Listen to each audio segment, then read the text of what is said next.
The desert, with the black, sharp-edged mountains around it, was as different from what she was accustomed to as any landscape could be, that she found after only a few weeks in Istan that she was falling by degrees in love with it.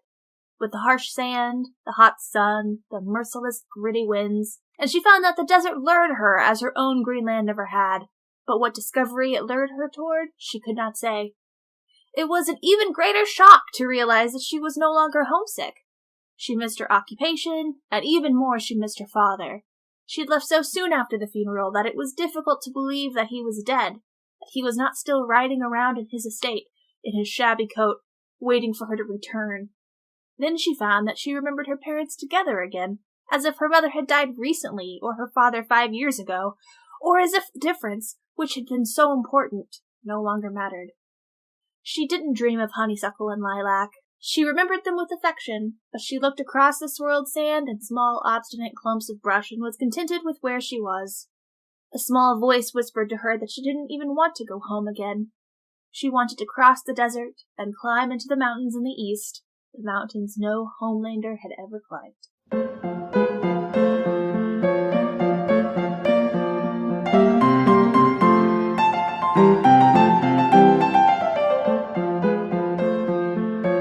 Okay, I'm so excited about this book, though. So, like, the last episode, the book club episode, Godstalker Chronicles, you were like, fuck yes, this book! I'm gonna talk about this book! And, like, Blue Sword, like, every book on this list are your choices and your picks, but I love this book, and so I was really excited to see that, and I'm really worried I'm gonna make it the same kind of episode, because I'm so pumped. At the same time, this plot is a little bit easier to follow.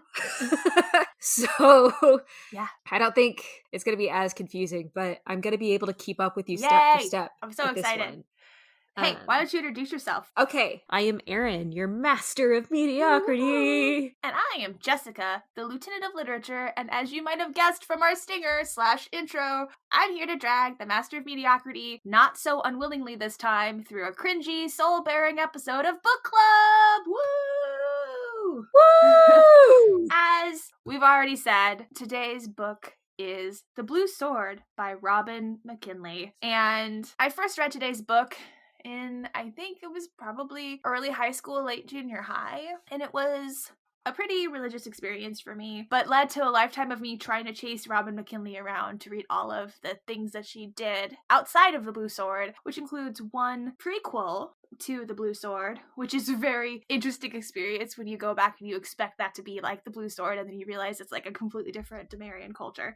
And then a bunch of fairy tales, a bunch of modern fairy tales, or illuminated or fleshed out fairy tales in a very more young adult sort of way. And I just love the way that Robin McKinley writes things. And so I ask the thing that I always ask, Erin, have you heard of this book? And have you ever read this book? Yes. Yes. My particular copy of this book is 21 years old at the time of this recording. So the book was originally published in 1982. If I understand correctly, and my copy is from the year 2000. So I first read it when I was about 11 or 12 years old and have read it multiple times since then. My copy is folded and ruined, and the spine is split, and it's falling apart just a little bit, but it is a beloved book.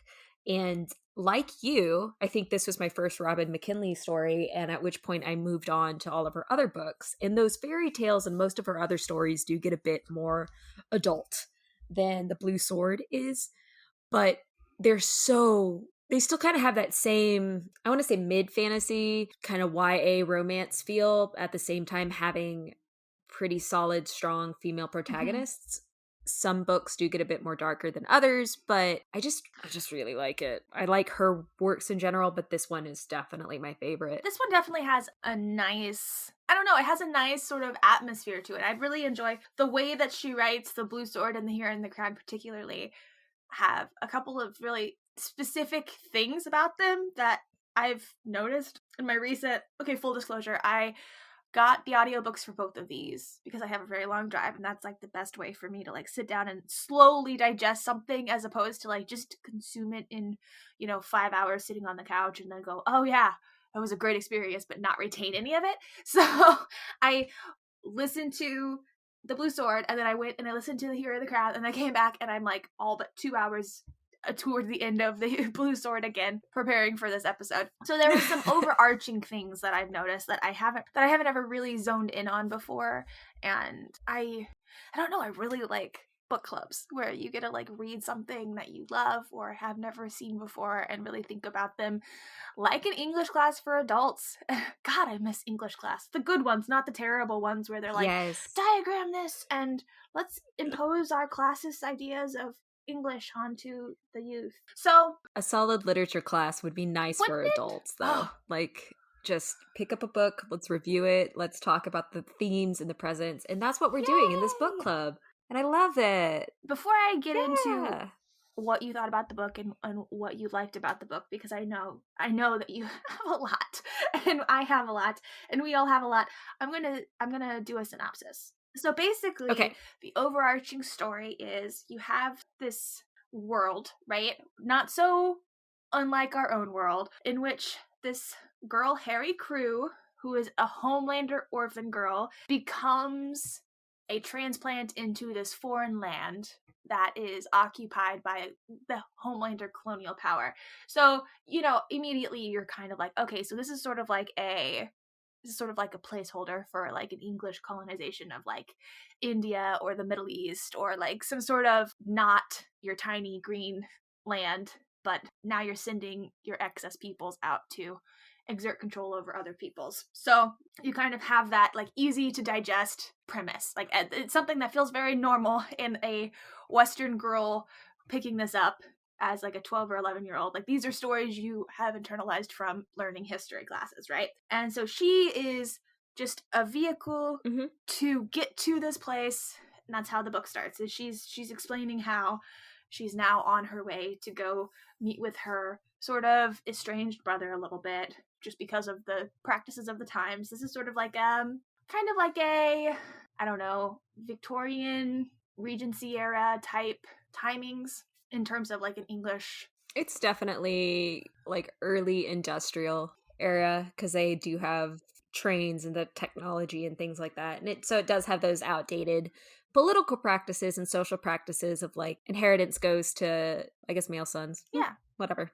And sons usually go serve in the military and then get sent abroad.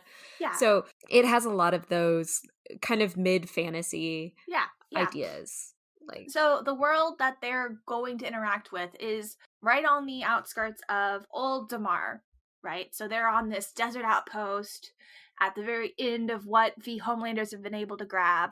And this woman finds herself falling in love with the desert in a way that is not quite the vogue for the rest of the little outcrop town. And quite unexpectedly one day, the king from Old Damar comes in, and these are peoples who... the Desert King.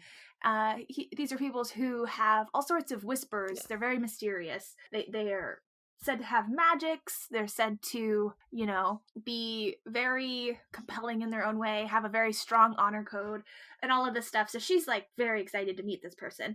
And then, we kind of hit the main part of the plot, which is we start to sort of bounce back and forth between Harry and the king, Corlass viewpoints, and see this young woman get swept up in a sort of fateful ride, like a journey of fate that she's been compelled on by these extra supernatural forces. The whole thing is just really fun.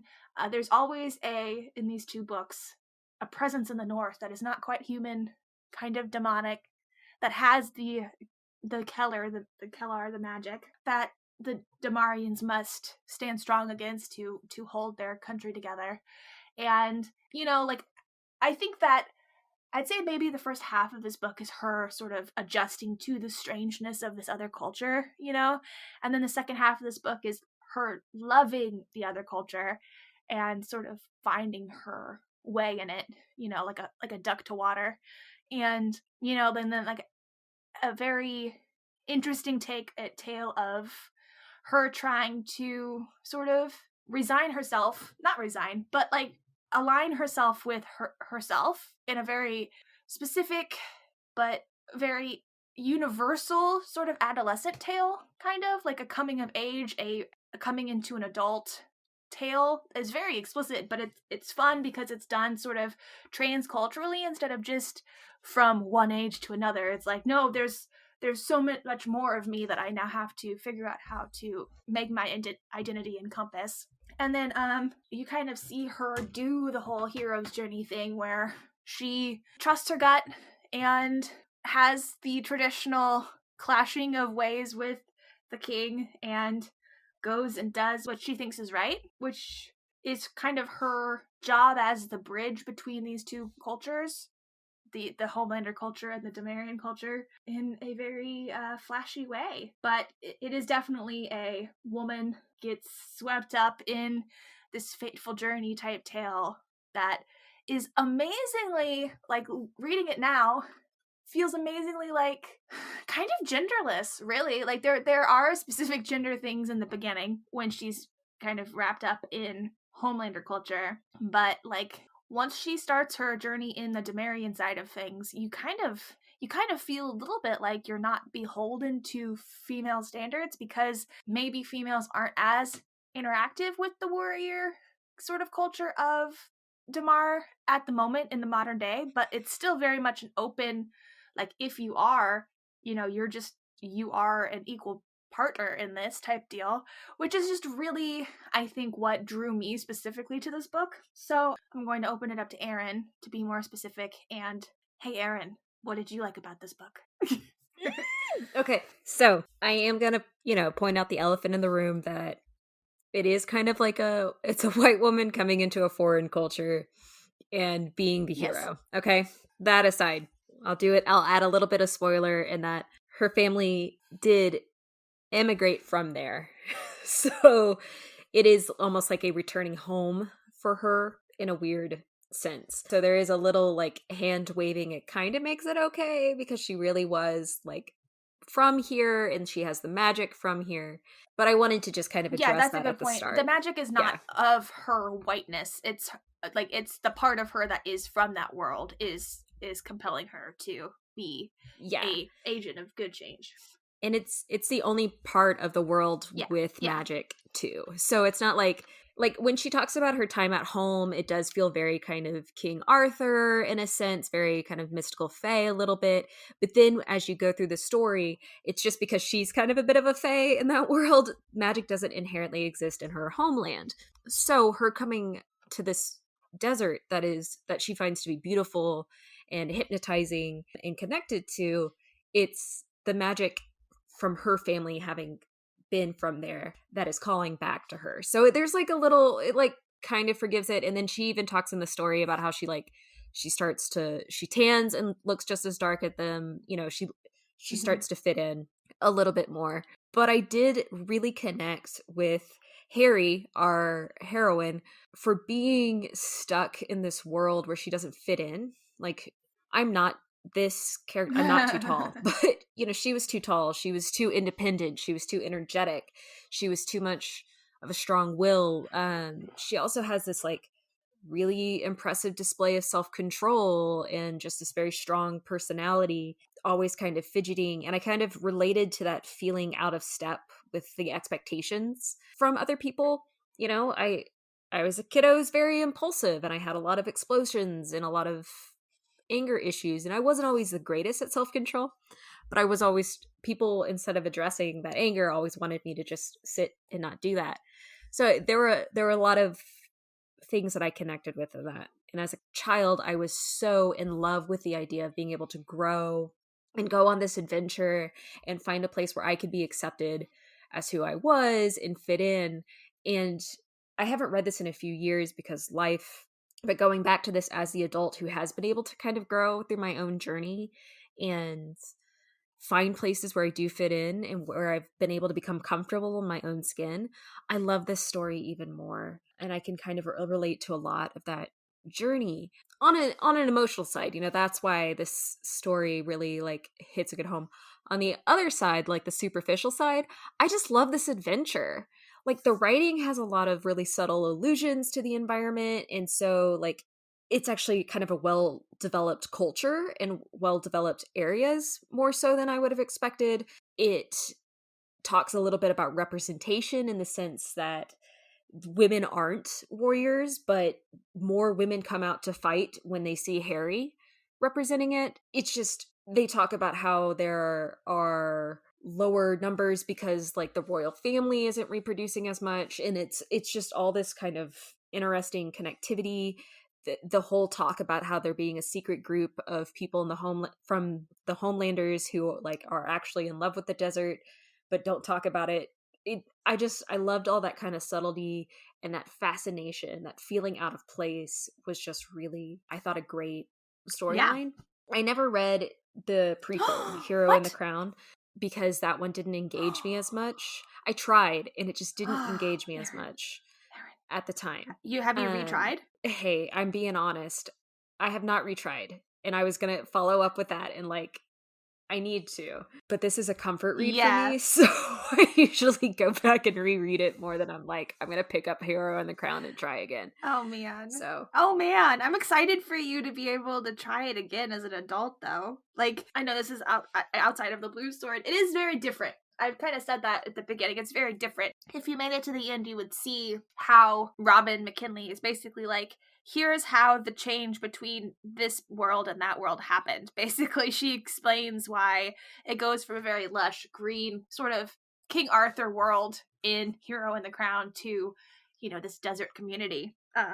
Which is really fun and hand-wavy, and I think that's part of what I like about Robin McKinley, is she doesn't feel compelled to explain all of the magic to you, and she does. When you said King Arthur originally, I was like, oh god, yeah, that is what this is tapping into, not just in the England or the homeland section of it, but in the way, the gravitas that she lends to the stories and to the worlds. It is like listening about King Arthur and feeling like there's unexplained magics in the world that, you know, the people are just kind of tapping into in a very inconsistent way, you know, like, and moving forward with character study, basically.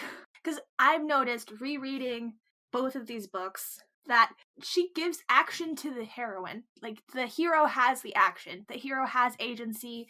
The hero does do things. It's not like Ex Machina type situation. The hero does things. But when it gets to the critical mass of it, the hero is just a vessel. And she kind of gives you that sort of illusionary feel to these big moments in life. You know, like, most of my illusionary feels that I've had for big moments have been trauma, right?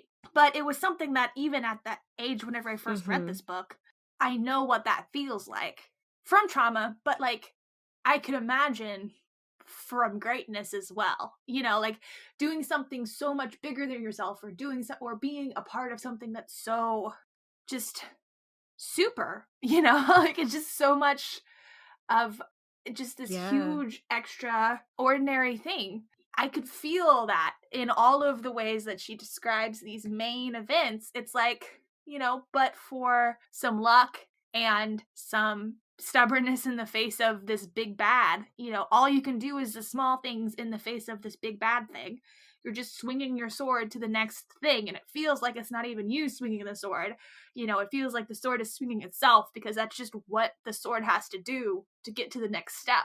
Kind of like a Frozen 2 moment, you know, like the next right thing. You're just doing the small things, and then you look up and the big thing is done, and you're like, wow, you know, like, I guess I did that, but it doesn't feel like I did that, you know, and the magic did a lot of it, you know, but I just had to be there. I had to force myself to be there, even though every step of the journey was harder than the previous one was, you know, and it was just a very super relatable thing for a young girl growing up. Like, yeah, you just have to just do the small steps, and I guess the big thing will get done, I guess. And it's comforting to see that that is the way that the action plays out in these books.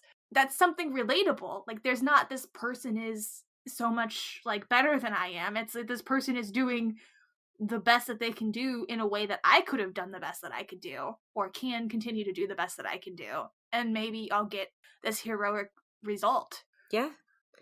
I really, like, as an adult reading it, I appreciated seeing Harry really lean into and fully embrace the culture that she found herself in. Like, there wasn't any, I mean, there was a little bit of conflict of like, you're a Homelander and you're also here with us. But I really liked the fact that she didn't insist on keeping Homelander things all the time. She really was just like, this is where I'm at. This is where I'm going to learn. This is what I'm going to do. This is where I feel like I belong, and this is where people are accepting me. And she survived in that sense. Later in the story, whenever they're going to war and it's going to be the big bad fight, and she makes the decision to break off and do her own thing. You referred to her as that bridge. When she gets to that point, I did appreciate her kind of immediately accepting that she is a bridge. There was doubt in the sense that she had to abandon the culture and the king that she was loyal to, because she was loyal to this new land of hers. But she wasn't going to let her friends who showed her the desert when she was still a Homelander die because of some misdirected, wounded pride, you know? So she just made that decision, like, I'm still of these two cultures, even though I'm no longer a Homelander. And I really respected that part of the story for her. She's like, the idea that, you know, just because I'm still kind of a fish out of water, I know things too. You know, that was a really strong moment to be like, no, yeah, like I might not know the same things that you know, but I know things, and this seems dumb, and you can't explain why. Like, you have no explanation for me. It's just because I said so.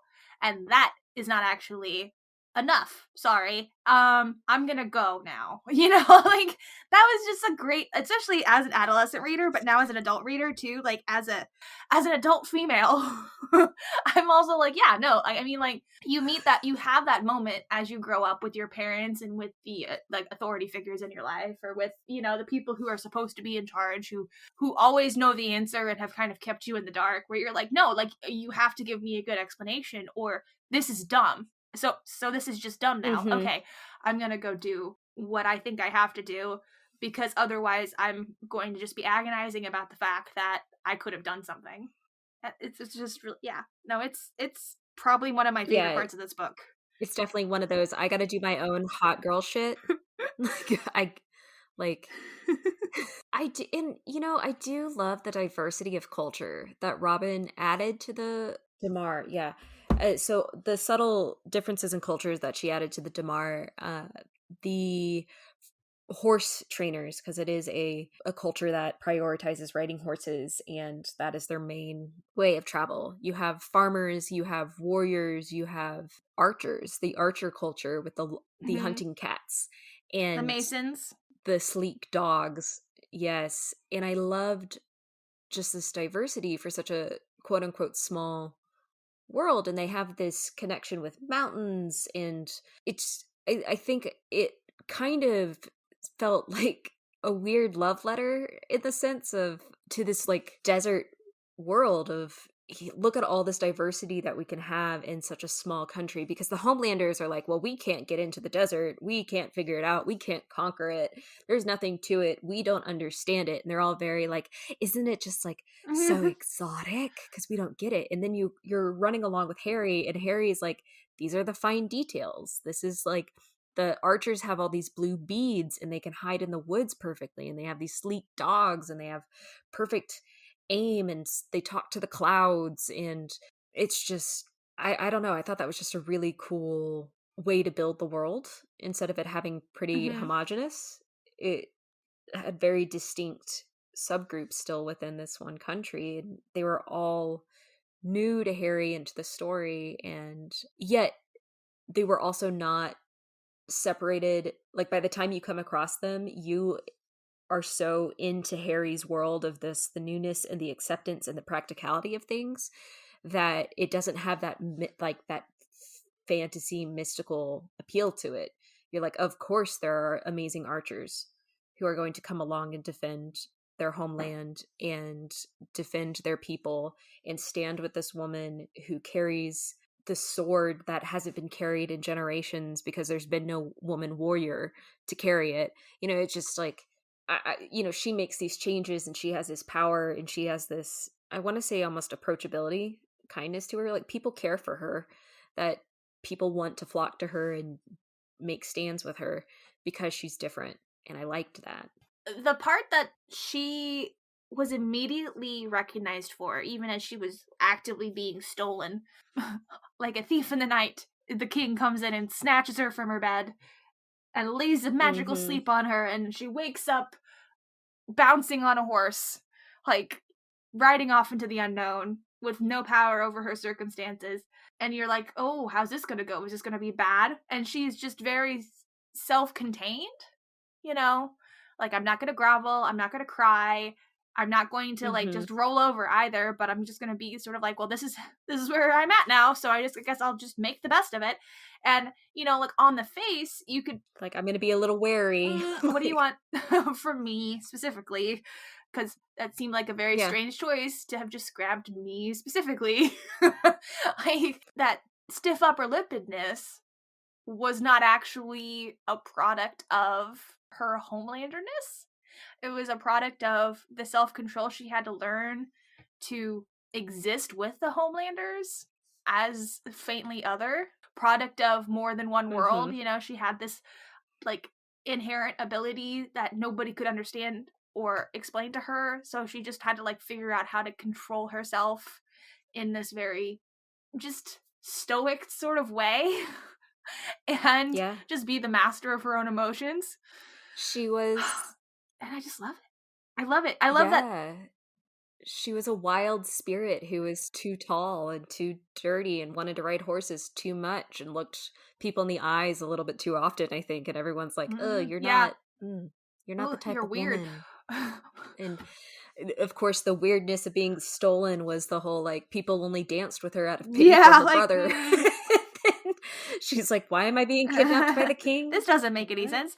But the author doesn't try to make that like a product of her Homelanderness. You know, like that's actually what makes her unique in that situation, you know, without anything being too characterized. Like you meet the Damarians and they're all very individualized, you know. Like I think the reason this works so well is she is sort of, she could have written a very cringy thing that was like a really poor allusion to like Arabian Nights and meets King Arthur, you know. Like she could have done this really cringy thing, but what she did instead was, I'm going to use the model of colonialization to have two different contrasting worlds for my heroine to be a character who exists between in the face of a greater danger.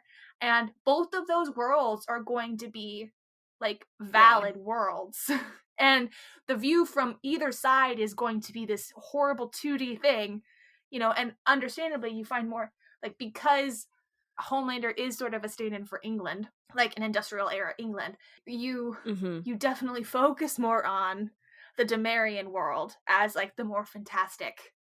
But it's not like a placeholder for, you know, like a bad mummy sort of, you know, like Egyptian thing, or like it's not that. It's Damar, you know, like, and I think that is why it works, even though it could have been real gross. Like, I think it works because she's not doing it for that. She's taking pieces of things that feel, you know, very just diametrically opposed to what you would consider an English, like, industrial age society, but weaving it into this real relatable world, even with that touch of like, this is a little different. Once you get over the little differentness of it, you're like, oh god, this is like if the past was speaking to the present, you know, but it was just a different past, you know what I mean? Like, if it was just like a slightly different King Arthur time talking to people that have trains, you know, like,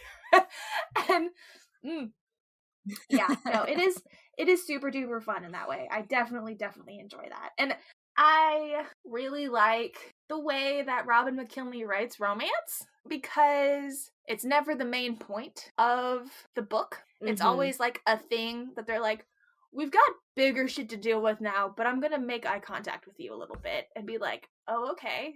And then, okay, I gotta go deal with this other shit, you know, like, and I felt like that was great. Yeah, I thought it was kind of fun too. Like, they begrudgingly, so like, he steals her away. Corlath steals her away because his magic is like insistent. Because the magic in this world is something that exists within royal families, and it's got a mind of its own. So you're never really in control of it. It kind of controls you. So it's like, hey, you remember this chick who didn't really stand out for any reason? Hey, we're just gonna keep reminding you she exists. And he's like, all right, okay, whatever. I don't understand. Fine. And then at one point he's like, okay, here's our next steps. And then the magic's like, hey, you're gonna go take her. And he just says it. And he's like, what the fuck? Like, what? And so he like takes her. And so he has no idea what to do with her. But then he's like, oh, so she's got magic.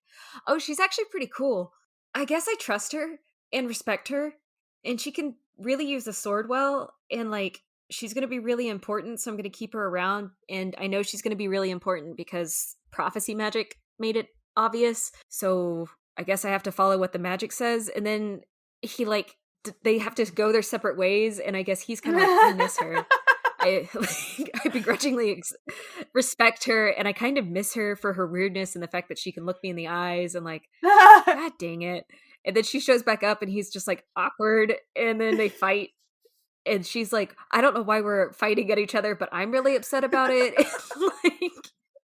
And then she disappears and she's like, I'm so conflicted and upset. And then when she goes back, she's like really nervous. I love it because it's one of those just like, I got really used to you and I guess I really like you kind of stories. And they're like, oh, and our magic is really strong and it keeps forcing us together. And like, we've had this weird awkward tension. And now it's like, okay, now we're peers. Like we're peers. And it's like, I like you. And so as a kid, reading when they get to the capital city of Damar, when they get to the castle, and as a child, and he puts her in this room that was made for his mother, and it's green and it has this flowing water. I just thought that was beautiful because I was not a romantic child. But as an adult, I'm reading through that scene again. So he gives her kind of this private place to recover because she wins this exhausting tournament. She goes through 6 weeks of concentrated, intense training. So she's exhausted. So he gives her this room that's quiet, it's relaxing, and it's just like, you can just stay here and sleep. And so she does. And it's this really just private space for her because it's not like she really knows what's going on. And it just, as a kid, I was like, great. Yeah. You're our guest. We're about to go to war. You just kind of hang out. You process everything that's happened to you. But as an adult reading it, and he walks her through and he's like, my father made it for my mother because my mother was never going to be a warrior. And it's this beautiful place for her in this place. And I was like, oh my God, this is a love letter. I was like, this is a love letter. He is straight up just being like, I really missed you. And here's this place that my dad made for my mom because he really liked her. And I don't know how to tell you. So will you stay here? And it does such double duty. In this place that was made for my mother. And you're like, oh, this is so precious. So cute. But it's also so smart because in the moment when you're first going through it, because he doesn't tell her that until later, right? He doesn't tell her until like she's been there and she's just now starting to wake up after like recuperating and stuff. So it's like almost time to go. Like she's going to be there for maybe 24 more hours. And that's when he tells her it was his mom's chamber. And like before that, it just serves to be this thing where it's like kind of a demonstration of how she's magically good at this, but isn't actually like in control of her magic type deal. Like her evolution is entirely outside of her control. Hush now that adults are talking, like you can't contribute to plans or, big machinations and stuff, and kind of underlines and basically drives the action later when she's like, no, I understand this one detail and you're being dumb. It's kind of a good balance for that. Like, listen, this is a good plot device because it does like so many different things for the story. It kind of gives her this like child in a room full of adults vibe, even though she's a very competent child, but she's still a child in this world, and it's this awkward love letter from this also sort of child man who doesn't know how to do feelings. And then, like, after she's like, no, fuck you. I know that part of the map because we had that, and I know things too, goddammit. And she, like, runs off to go do hot girl shit. And then she comes back, and he's like, okay, so you're an adult now and I'm an adult and I can say that I like you a lot and please make this work for me because I kind of publicly said that we were engaged. I know. And oh my god. Like all of that, I'm just like, you fool. And like he's confronting her publicly too, and I'm just like, yeah. Oh no. Because he's like, please never leave me again. And she's like, can I come back? And he's like, I don't want you to go again. It's just like so cute. And it had nothing to do with the plot, except everybody else around them is like, sure. You guys aren't head over heels, whatever. Because like reading through it again, people like just side-eyeing her and they're like, Corlath can tell you about that later. And you're like, oh, and then you're like, oh, it's because they're both have magic or whatever. But it's just kind of like, Everybody's like, every time they fight and they like glare at each other, everyone's like, Mom and Dad are fighting. Like, get a room, you two. Get a room.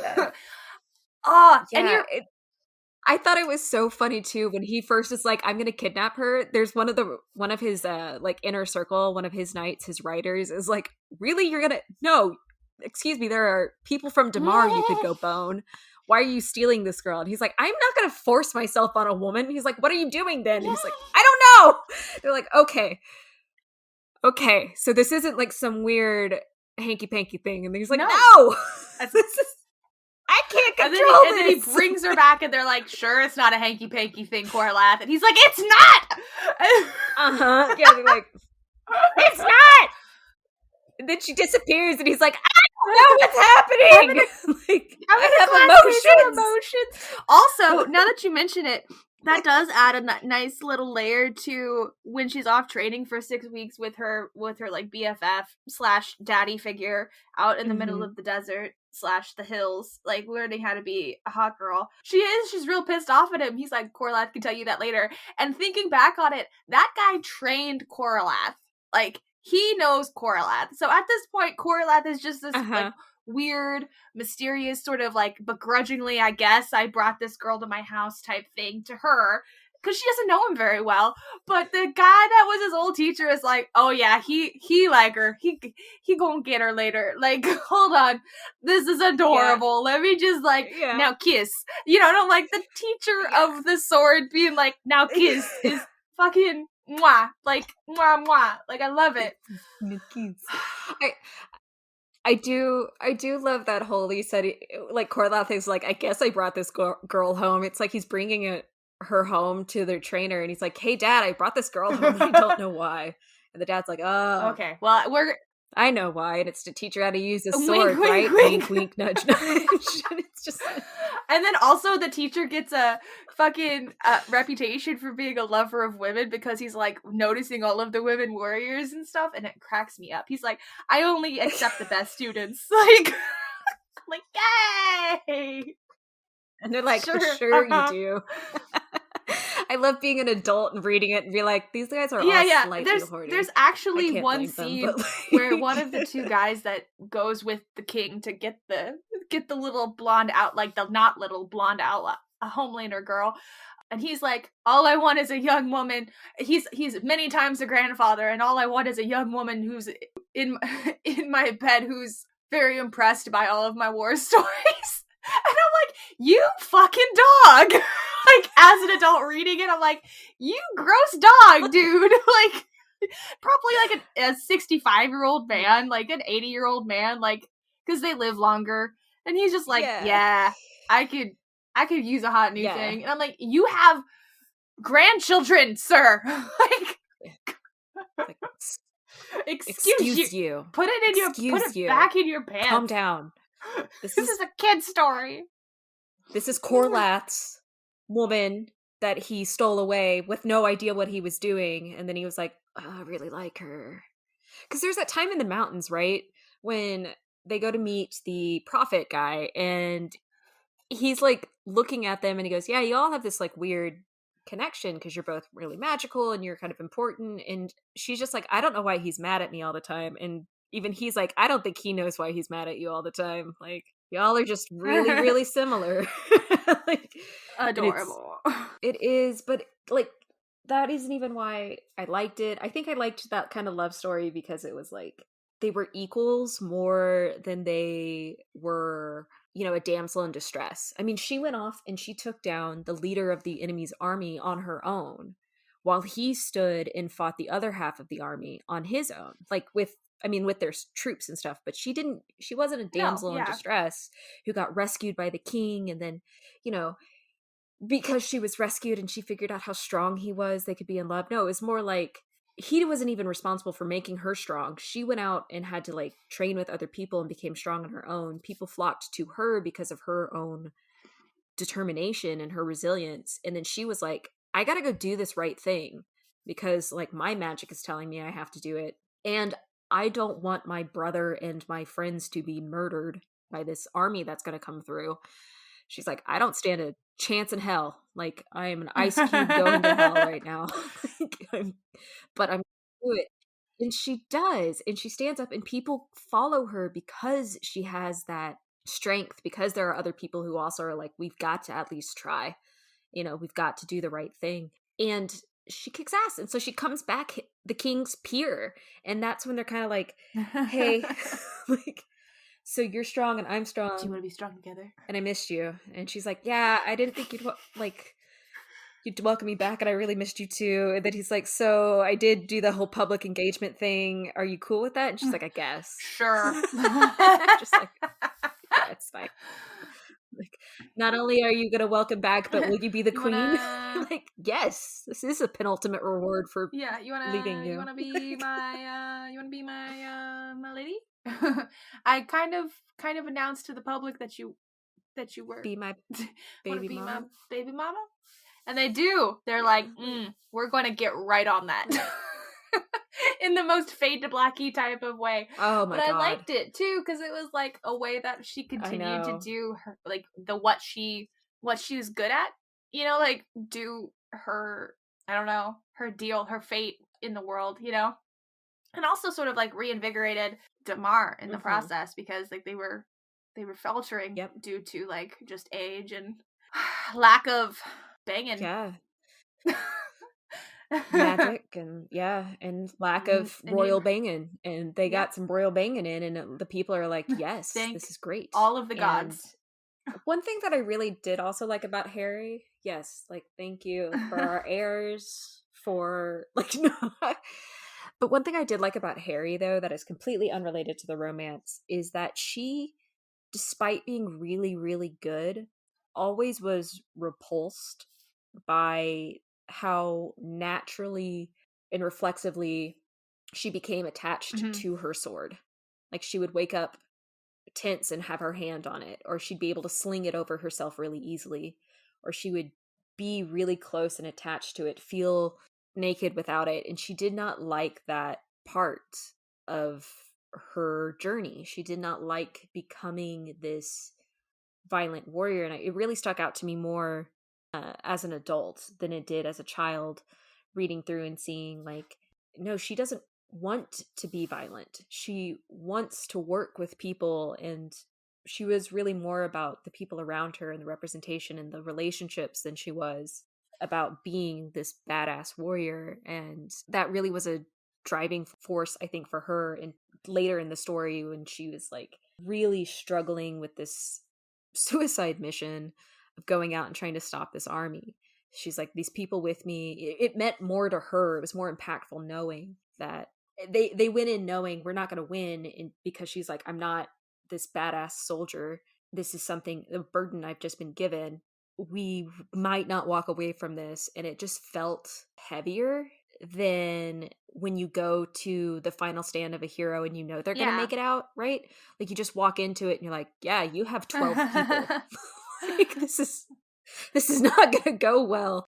It also didn't romanticize the violence as much either as a story. Like it really was a burden placed on them rather than an adventure any of them were excited to take. I liked a couple. There was a detail in there about the horse training that I liked a lot, which sort of like was of that same vein where they were originally taught to be war horses for the amount of intelligence and training and skill involved with that, and then now those war horses are actually being used as war horses, and like as a sadder reality than the one in which it was just a skill that they loved, in a way for them to be better entwined with their horses, like, I don't know, that was it. And instead of a cultural thing, just as a test of skill and of pushing themselves as people. And then it was like, oh yeah, I guess we can use it for the other thing too, in a less awesome way. Like they weren't, it wasn't like, oh yes, finally our time has come. It was like, oh yeah, well, at least, and it was so cute, like the amount of gratitude that Robin puts in for her heroines and heroes, for their animal companions and for the people who are around them helping them. I really appreciate that. And that feels kind of like a feminine perspective to me a little bit. This ultimate, like this gratefulness for the people who are your support systems. And it was a really fun moment to me, not so much fun, impactful to me whenever she did have two human friends follow her off on her suicide mission. And she was like, at least I don't feel like I forced them to come, like that I had some sort of uncool, like, compelling that happened, because like, she loves her animal companions and they're super duper, like, her favorite, people, but she's also, like, felt ultimately responsible for them as, like, the human being in the group. And it was nice. It was like a loading of burden for her to have human beings with, she knows that they have their own mind because they could communicate that to her. And that felt a little bit like a relief. And then they were much better prepared for it than she was too. She's like, I don't know, the cat would hunt for me. And they're like, yeah, but the cat can't make bread. Here's some bread, you dumbass. Like, maybe.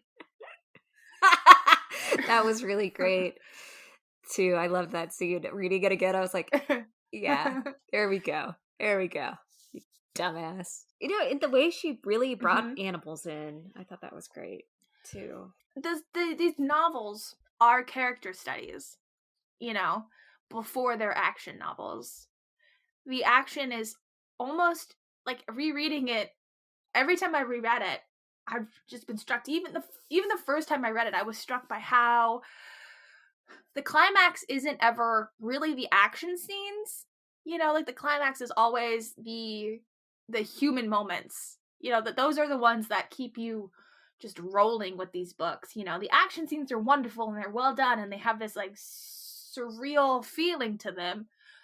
And it's that coming back to reality thing that I really appreciate, because I have this thing where I read some of these YA novels. Like, The Hunger Games was a real horrible experience for me, because I read it and I just wanted the heroine to die at the end, because I was like, there is no way to come back from the amount of trauma and pain that this author has put this character through. There's no way. Like, I would not at that point want to continue living. Like, that is not what I want for this character, because it's painful and it's terrible and, like, it's never going to be good for them. Like, it's not a good payout for them at the end. And I love that Robin McKinley doesn't force you to feel that. Like, she doesn't traumatize you with the action. She gives you this buffer of surreality and magic. And, like, yes, big, awesome, terrible things happen, and then you have a chance afterward to interact with the life that feels solid and real again. And it feels very much like a blanket, like a comfortable blanket of, yes, like, growing up is hard, but this too shall pass, Yeah. Yeah, it is a comfort read, for sure. But we did have one person give some feedback. Oh my god, this is my favorite part of book club! Okay, yay! Yeah. All right.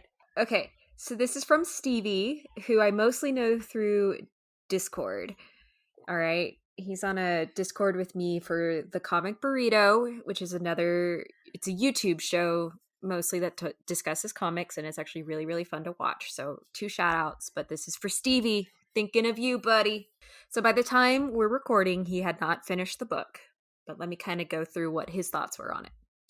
It has a very Jane Austen by way of Herbert Tolkien vibe to it, and feels a little bit like The King and I in some respects too. He likes that Harry and Corlath are both outsiders, and that Corlath's Kalar, the magic, saw something in Harry no one else has seen. And he's really enjoyed that book, and just kind of like how she was shown around the camp and how they brought her into the circle and way of life, how she was taught to use a sword, how she was able to quickly learn how to ride the horse. Like, he likes stories where characters are more than meets the eye. I bet he'd probably recommend this book to teenage boys and girls, definitely for people who are Harry Potter fans. So he's really enjoying it. He wanted to dive into the book ASAP whenever we told him about it, and he's really liked it, and that's the best thing to hear. It is. I love it when we get feedback for people who haven't ever.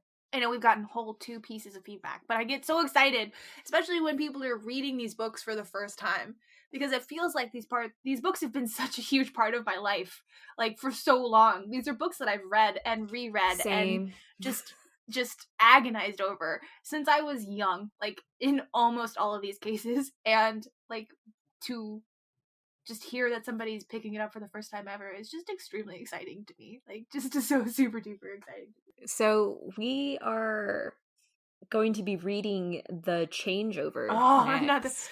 Another book in which I have just thought about this book for so long and have a really hilarious story about this book. So I'm very excited. I'm very excited to talk to you about it, but I'm also excited to hear what you think about it.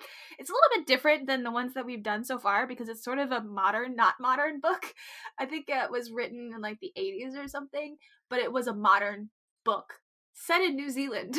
Yeah. So just, there you go. It's a modern book set in New Zealand, not a historical fantasy book for once. So it is a little bit different from the books I've suggested so far. Is this the Changeover by Margaret Mahy? Yes. Mahy Mahy? Yes. 100%. That is the book. It was totally made into a movie, and so what I'm going to do is watch the movie and then come and pretend that was the book. Don't do that. And I will know immediately. I'm just kidding. Because it was so different. It was a good movie, but it was so different. I just watched it this year because I found it on some of the Prime streaming services. But yeah, it's a 1984 book. It's the full title. If you Google The Changeover book, you will get The Changeover, a supernatural romance, which is such an 80s sort of title to have, and it cracks me up. Oh my god. But yeah, no, please continue to read. It's a lot shorter. It is only 214 pages. Like, come on, guys. I've thrown so much at you so far. Like, I did only 214. I did put a lot of smaller books in here too, just because, first of all, they're the books I've read over and over since I was a child, and also because I know it's a monthly book club, so, like, people have lives and need to not read 1,000 pages a month, even though I would love to throw, like, a bunch of 1,000-page novels at you. I understand that is not practical in every way, especially if you're also harboring an intense comics addiction. Thank you for your consideration. Don't judge me. Don't call me out like this, man. Like, all right. Well, I think that is a wrap for this episode. That is a wrap for this episode. Woo woo! I'm so happy that you guys are interacting. Thank you so much for listening. If you have something about today's book to say after the fact, because this is something that you be like, hey, I didn't get there the month of, but 15 months in the future, they decide, I'm going to read this book, and then I'm going to listen to this podcast, and then I'm going to interact with them and send them a note. You can totally do that. You could do that thing. It's the internet. It's the age of time doesn't matter. You can also follow us on Twitter for more comic news and reviews, as well as random drunk tweets from your master of mediocrity, which she hasn't done as much lately. What the hell, Erin? Sobriety, man. That's a terrible time for that. I don't think that this is... I need to live vicariously through you at the moment. The pressure. If you like what we do, please subscribe, or leave a 5-star review on any of the places that will let you do that. We're on Apple Podcasts now. We are on Spotify. We are on YouTube. Erin's really good at sharing our link tree. And I think you shared the link tree in other places too, haven't you? Like on Facebook when you make the Facebook posts? On the Facebook also. So just find that link tree. Mm-hmm. It's pretty legit. I didn't know what it was until Erin made it, and let me just tell you, super useful. Also, if you look at that link tree, you would notice that we have a Ko-fi page, so if you like what we do, you should consider buying us a comic book. Yeah, I think that's all of the things. There's so many things now. Oh my god, what has happened to us? We've become like a machine. We're part of the establishment now, Erin. It's growth. Oh no. Oh no. Don't like that. Oh no. But, thank you. Again, can't stress that enough. And please consider looking us up again. We have other stuff. Thanks for joining us today. Bye.